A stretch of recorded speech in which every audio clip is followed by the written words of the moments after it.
Hello everyone and welcome to Intellipaat. This is the part 3 of the Azure Data Engineer video series. The agenda for this video will be a hands-on. So this hands-on will be related to creating a single database using the Azure portal.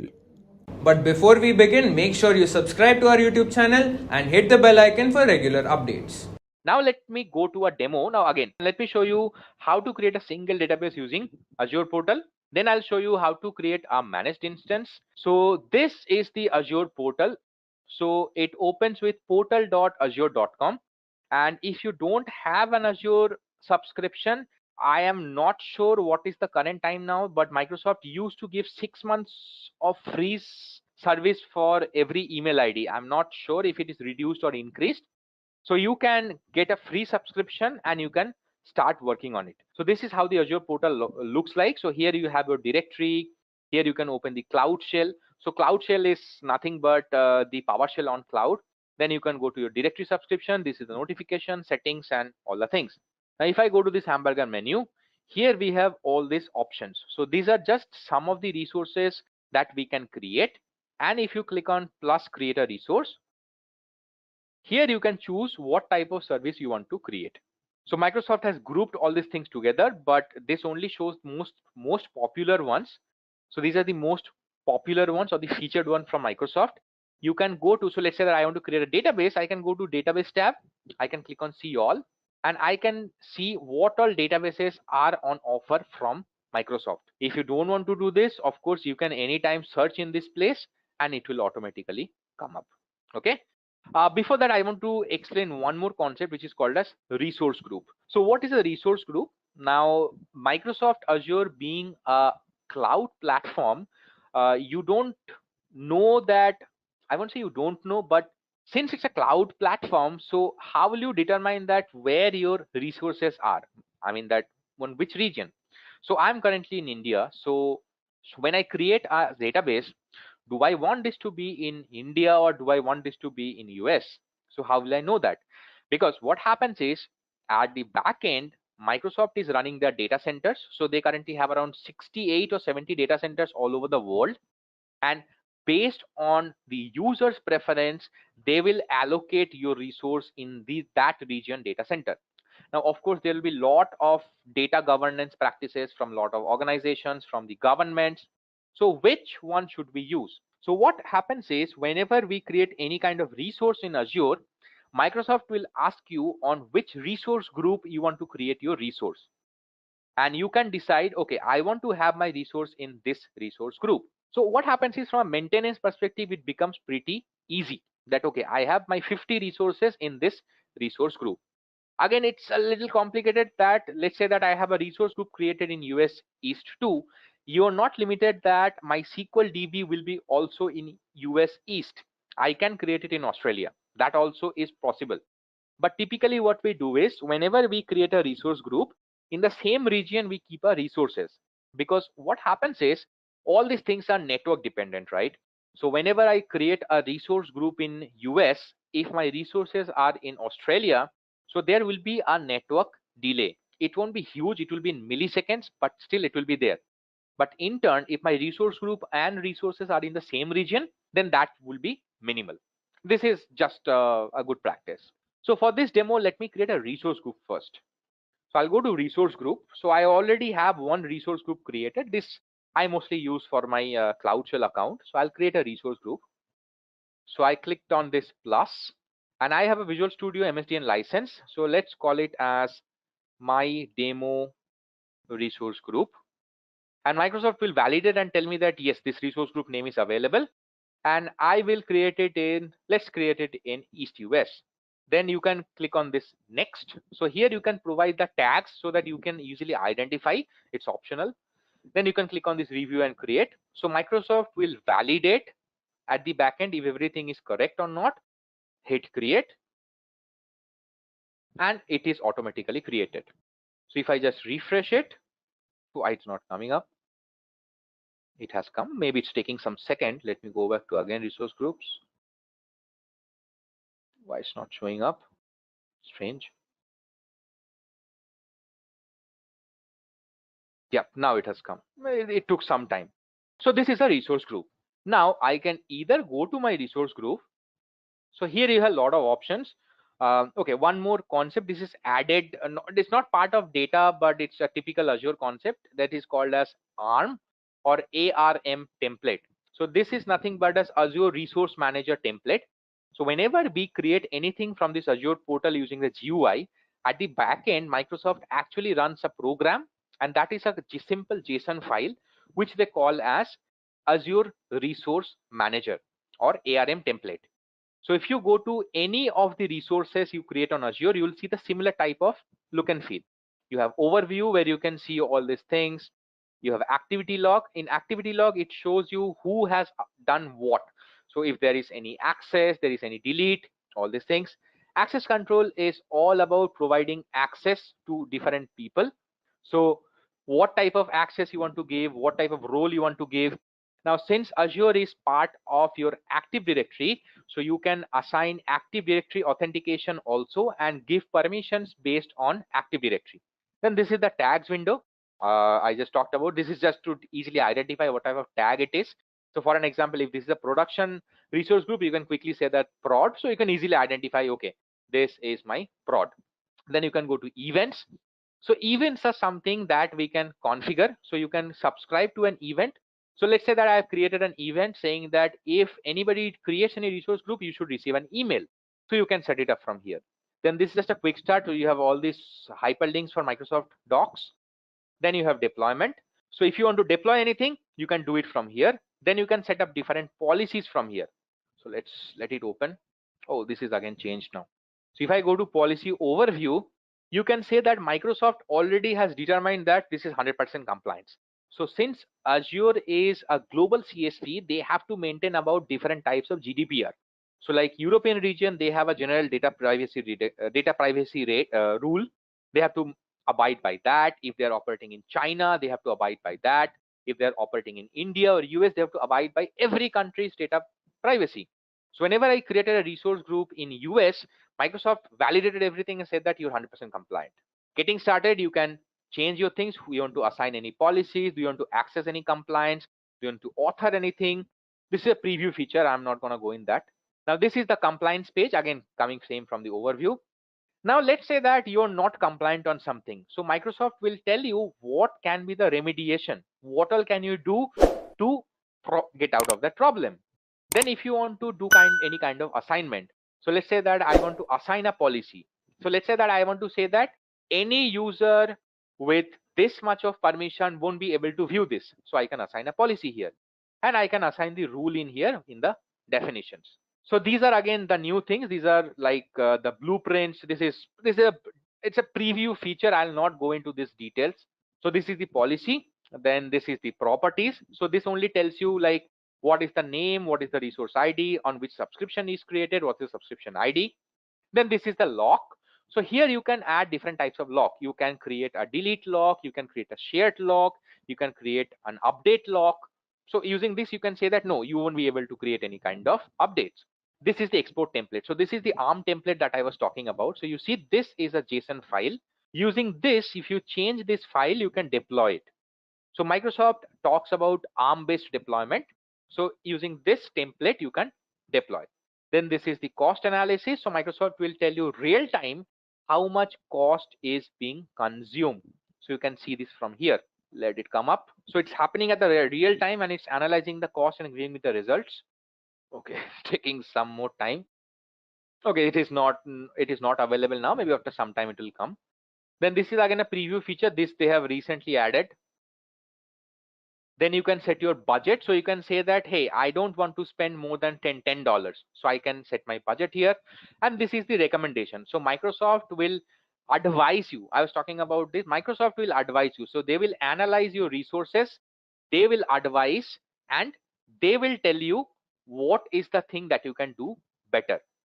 Then again, these are the preview features. So this is the insight. Microsoft will tell you what is going on in your resource, what type of things are happening, who's accessing that, all these things you can see from resource insights. This is again an alert that you can set.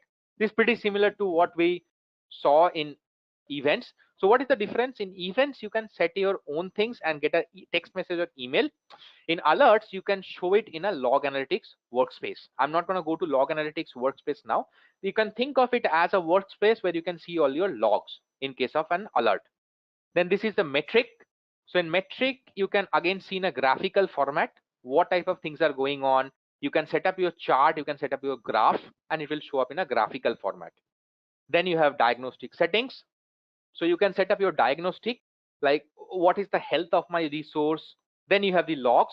So using this log, you can get your log information out.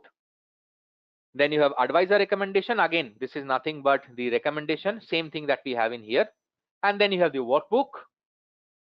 You can create your new workbook, and this will be nothing but the ARM template.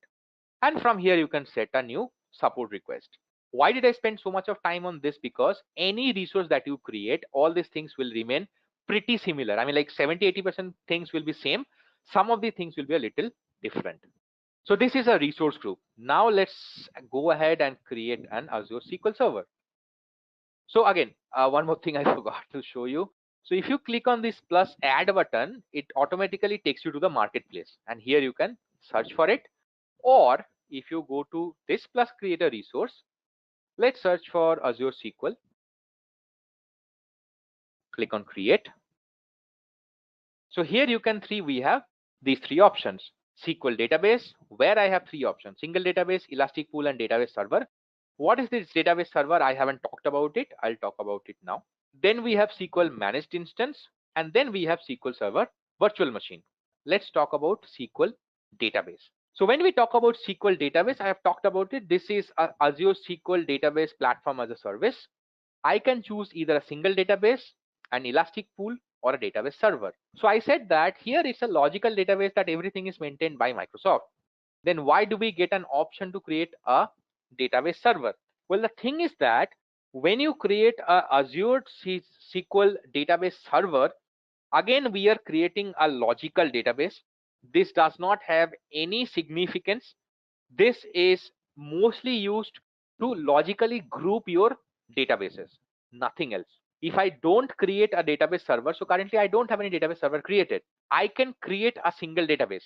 When I create a single database, Microsoft will ask me, hey, which database server you want to keep it part of? I can choose my database server and I can do it. But if I have a database server created, since it's a logical server, I can have all my databases part of this database server, or I can create multiple database server and host my databases. So it's a little different from typical SQL server that we have. In typical SQL server, it's a physical server, but here it's a logical server. So let's go ahead and create a single database. So I'll select single database and click on create. So if I create on this, it's asking me for my license and it's asking me for my resource group. So you see that from here also I can create a new resource group. But here in the drop down, let me select my demo resource group. Let me give my database server name. So let's call it as my demo DB. I hope the name will be available. Yes. Then it's asking me for a database server. So I don't have any database server created. So I'll create a new database server. So let's call it as my demo SQL server. It's not available. So let's give it as 123. This is available. Now let's give an admin role. So let's call it as Anirban. And let's give a password. So I'm giving a password. Okay. Let's retype the password. And you can see that I talked about, see, my resource group is in East US, but still I can change my resources. For the best practice, I'll keep it as East US. Click on OK. Now it's asking me, hey, do you want to use a SQL Server Elastic Pool? So do you want this single database to be part of an Elastic Pool? I'm going to simply say it as no for the time being. If I click it on yes, it will ask me to create a SQL Server Elastic Pool. I don't have it yet, so I can create it from here. Again, it will take me to the same wizard. For this demo, let me keep it as no. And now it's asking me what type of compute and storage do you want to use. If I click on this configure database, so the default option that is available to us, this is again all the things that we talked about, the service tiers. So it has general purpose, hyperscale, and business critical. Okay, now you see Microsoft is automatically giving us the option for vCores. I said that Microsoft gives us recommends us to use vCore, but if I want to move to a DTU based approach, I can click on this one. So here it is a DTU based approach. So here also I have service tiers as basic, standard, and premium. So if I go to basic, I can say that what is my max DTU. So the max DTU is 2 GB. So it costs somewhere around 329 rupees per month. If I go to standard, here I can choose my DTU. In basic, I can't even choose my DTU. It's 5. But the data size, I can go 100 MB minimum or 2 GB. So if I go to 100 MB, the cost pretty much remains same. If I go to 2 GB, it doesn't increase. If I move to standard for 10, so see this is S0 and this is 10 DTU and this is 2 GB. This will cost somewhere around 991. If I increase the DTU all the way to 3000, see the cost is somewhere around here. If I increase the data, so the cost increases. And if I go to premium, here I can go to maximum 4000 DTU and 4 terabytes. And here you see I was talking about the premium scale out. So if you use the scale out, Azure will automatically scale out based on your requirement. Okay. Now if I move to vCore based purchasing, here I have my service tiers as general purpose, hyperscale, or business critical. Now again, if I go to general purpose, I have two types of compute tiers, provisioned and serverless. So if I use the provisioned compute tier, it is based on pre-allocated and built per hour. If I go for serverless, it is auto scaled or down based on per second. So you can see if I click on this one, I'm getting somewhere around 25,000 rupees. And here it is per second around this much of money. And here also I can choose my hardware generation. So if I change this configuration, I can choose Gen 5, which is now in general available. This is M series, which is available for business critical, and this is available for general purpose. I can choose what is the max vCore that I can choose or minimum vCore, and what is auto pause. Do I want to enable auto pause? Auto pause means that if my data max size is this, it will auto pause. Now if I move to hyperscale, it is giving me an option. I understand that scaling to hyperscale to another service is not possible. So if you move to hyperscale, you cannot scale down. So here also I can choose all these options, and if I move to business critical, same kind of options. So one thing to note in here is, see, in general purpose I have provisioned and serverless. Hyperscale and business critical, I don't have these options. Okay, because in general purpose, sorry, in hyperscale and business critical, it is always on a per cost basis. When we create any kind of OLTP or OLAP in an on-premises SQL server, we can create it based on our choice. We can design our tables. But in a cloud platform, Microsoft has created two separate products. So Microsoft recommends that if you're creating an OLTP, go for an Azure SQL. If you're using any kind of OLAP, go for Azure Synapse. It's recommended. It's not that we cannot create an OLAP in OLTP, but Microsoft recommends that the maximum data size is that if you go for 4 terabytes, then go for OLTP or Azure SQL. If your database data size is more than 4 terabytes, then go for Azure Synapse. So let's go ahead. So I'm going to create a very simple thing, guys. I'm going to create a vCore based model with a serverless, and I'm going to choose the most basic one. So Gen 5. So I'll create a very simple configuration. I'll click on apply. So I've chosen a very simple one. Let's go to networking now. So in the networking, we have three options: no access, public endpoint, and private endpoint. So what this means is that if you choose no access, then of course your database will not be accessible.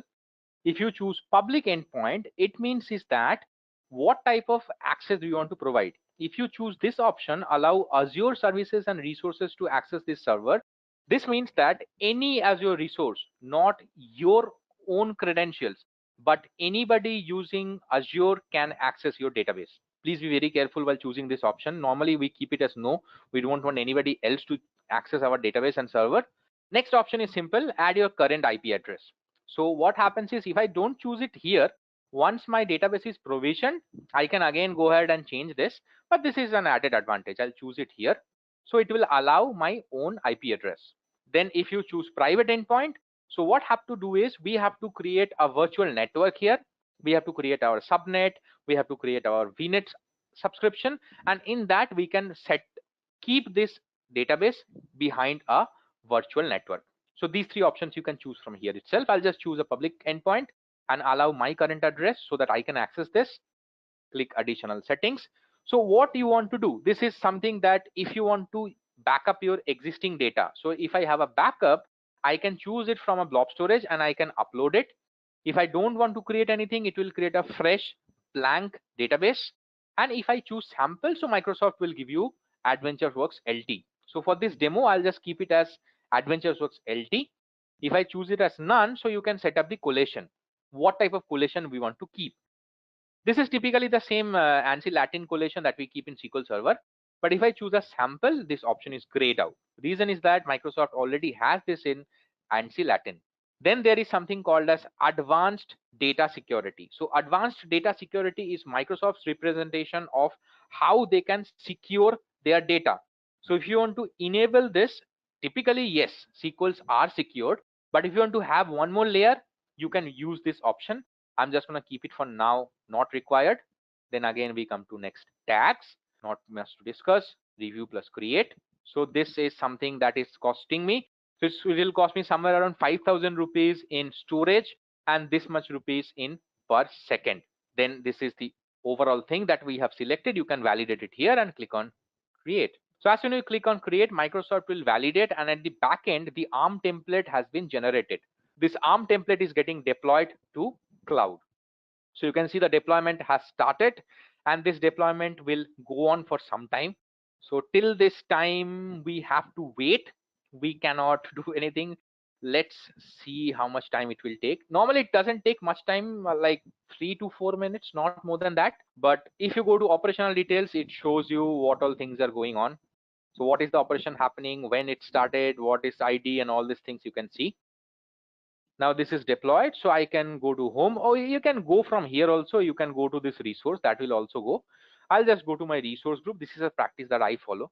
I'll go to my resource group, and here you can see it created a SQL server. So if I go to the SQL server, again you can see this is pretty similar. I told you couple of things are extra. Failover groups. So what is a failover group? This is something that you are essentially creating a geo replication. So using this, if your primary node, which is East US, goes down, I can add a group. So here I can define what are the group I can do, and it will eventually take a backup and create a failover cluster. Back. Then I have my manage backup. So it will take backup for and keep it for every 7 days, because I have chosen a very simple general purpose. Then this is the Active Directory login. So I haven't set it up. Then it shows you how many databases are there in this server, how many SQL pools are there. Do I have any deleted databases? Have I any imported, exported anything? What is the DTU quota? What are the properties, logs? And again, these are the same things that we have seen. And this is the auditing. So this auditing is automatically done by Microsoft. So they always do it. As soon as you keep it as on, it will audit what is the storage you're using. Do you want to show it in a log analytics? Do you want to show it in a event hub? It will send the triggers. What is the firewall? So this is the firewall rule you can set up. So I am denying the public address. What is the connection proxy I'm using? And this IP address I have added. So it is added there, and it doesn't have any VNet. This is the private endpoint connection. So if you want to expose this to an endpoint, you can set it up from here. This is the transparent data encryption. I'll not talk about here. We have a time about this. Then again, see, I talked about this this AI pool, right? So see, this is the automatic tuning. Microsoft will automatically tell you what is going on in your server. So it is currently telling me that configured for automatic tuning, force plan, inherit, create index, drop index. So it will automatically tell you. So currently this is a very newly created server, so it doesn't have any data, so there is no recommendation. But once we have the data imported and exported, it will automatically give us recommendations. Then this is again the logs. So if you want to show these logs in a log analytic, you can expose it and it will show in a log. This is all the server thing. Now if I go to my database, This is where the real magic happens. So in the overview window, this is our server name. So any database that you create in Azure, it will always have .database.windows.net with it. And this is the fully qualified server name. Then we have the resource group name, the subscription and whatnot. Then again, these things I'm not going because this is pretty similar. This is the query editor. So you see, I don't need SSMS. I can just give in my password.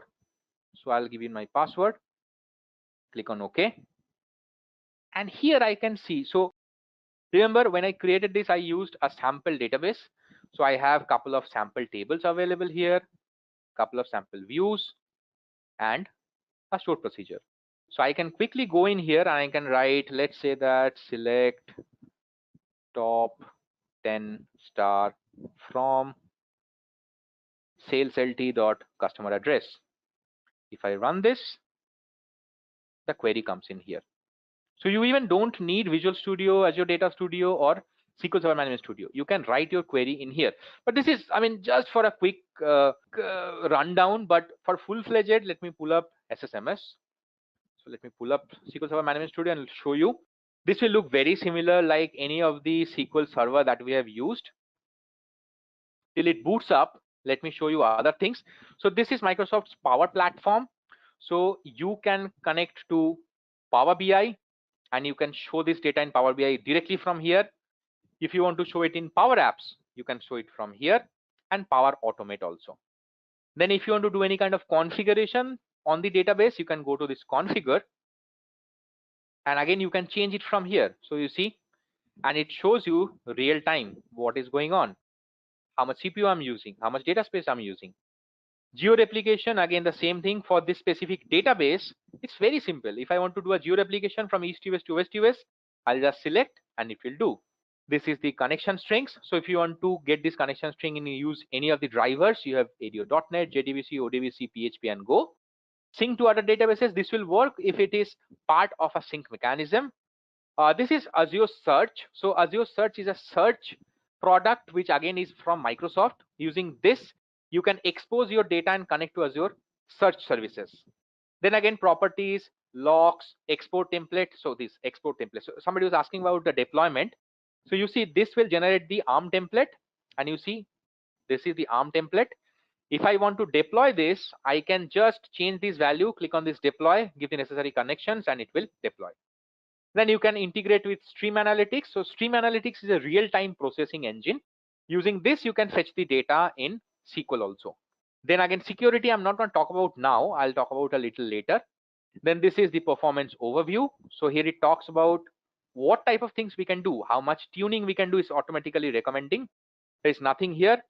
Performance recommendation, query performance insight. This is a good thing.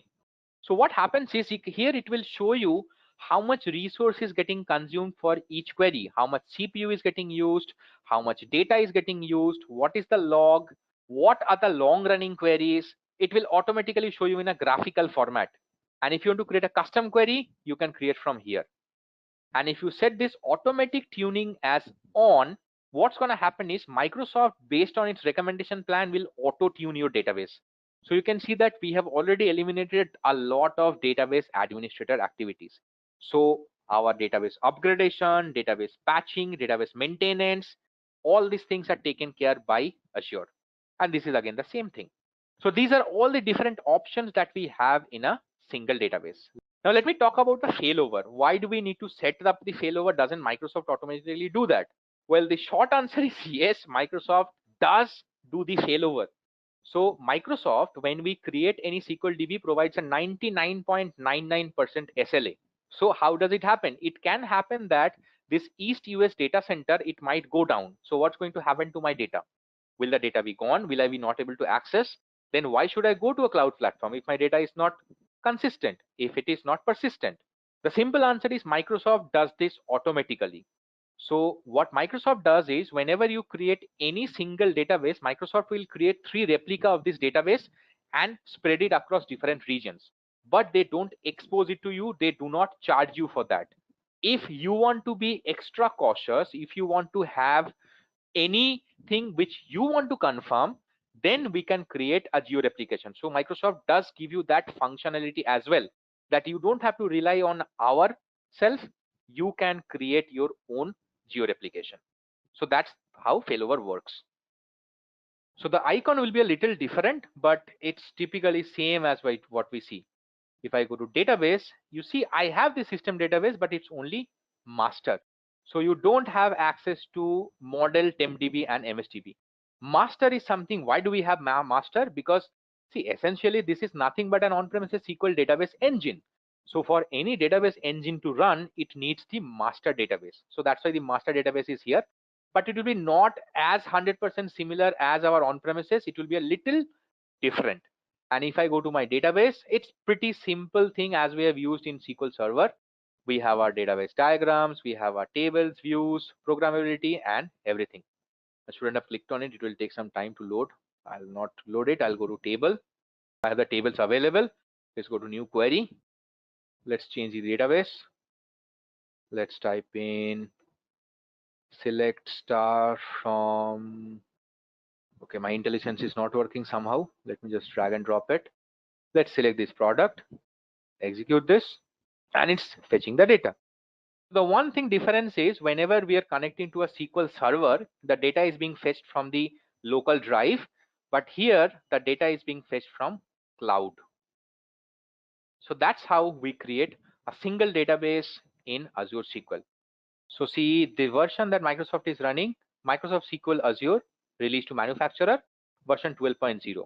So whenever any new version comes, this version will be upgraded. Now the second part of your question is that how, if the upgradation happens, how my data will be affected. So very good point. We have seen that. So let's say that I have created my database. Currently the version is 12.2 RTM. Now all my schema, my data and everything is part of this 12.2. Now Microsoft suddenly upgrades this to 13.2. Then what's going to happen to my data? Will it fail? The answer is no. Microsoft assures and gives you an availability that whenever whenever they upgrade their SQL database engine, that will be compatible. If it is not compatible, then Microsoft will find the remediation for that. You don't have to bother. Part of your SLA that also falls under. If they upgrade and that breaks your existing system, Microsoft will either compensate you or they will take care and upgrade your data. That is how it goes. All right. Thanks all. Just a quick info, guys. If you want to make a career in data engineering, then Intellipaat provides an advanced certification in data engineering associated with MIT. This course is designed to upskill and land your dream job.